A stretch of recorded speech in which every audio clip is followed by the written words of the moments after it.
যে কথাগুলো বলা হয়নি।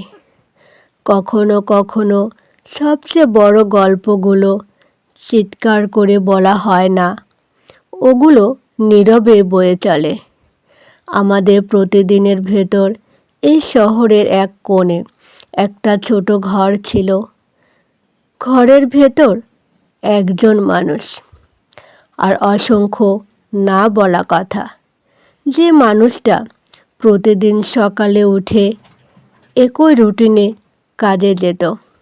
কারো চোখে সে একজন সাধারণ মানুষ, কিন্তু কেউ জানতো না তার ভেতরে প্রতিদিন একটা করে দিন ভেঙে পড়ত। সে হাসত, অফিসে হাসত, রাস্তায় হাসত, কিন্তু আয়নার সামনে দাঁড়ালে হাসিটা কথায় যেন হারিয়ে যেত।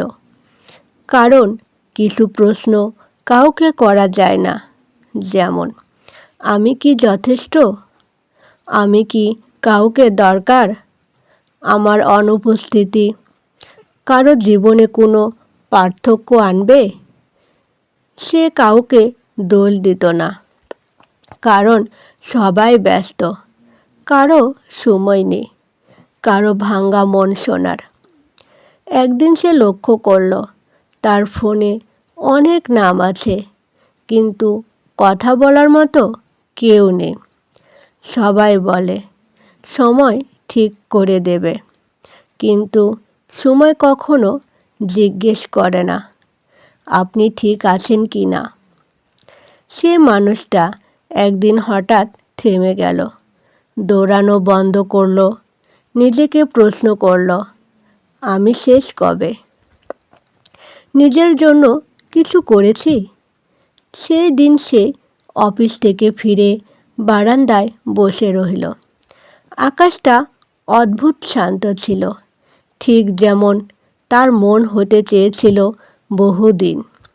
হঠাৎ পাশের ফ্ল্যাট থেকে একটা শিশুর হাসির শব্দ এলো। খুব ছোট একটা হাসি, কিন্তু সে হাসিটা তার বুকের ভেতর কিছু একটা নড়িয়ে দিল। সে বুঝল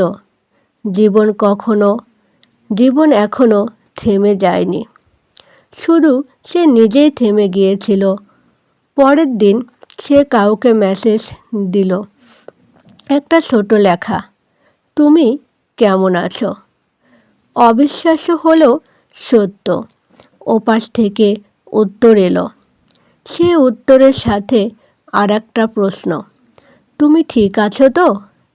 এই একটা প্রশ্ন তার চোখ ভিজিয়ে দিল, কারণ অনেক সময় আমাদের দরকার হয় না সমাধান, দরকার হয় শুধু একটা প্রশ্ন, তুমি ঠিক আছো তো।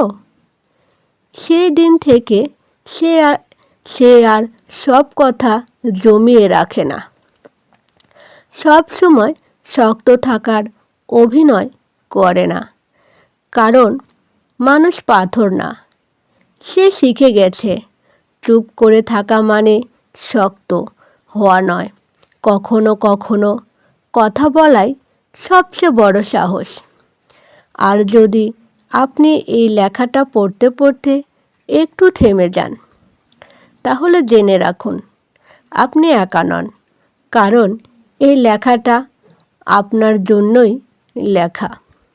সবাই শক্ত মানুষ পছন্দ করে, কিন্তু শক্ত মানুষদেরও কখনো জিজ্ঞেস করা দরকার, তুমি ঠিক আছো তো।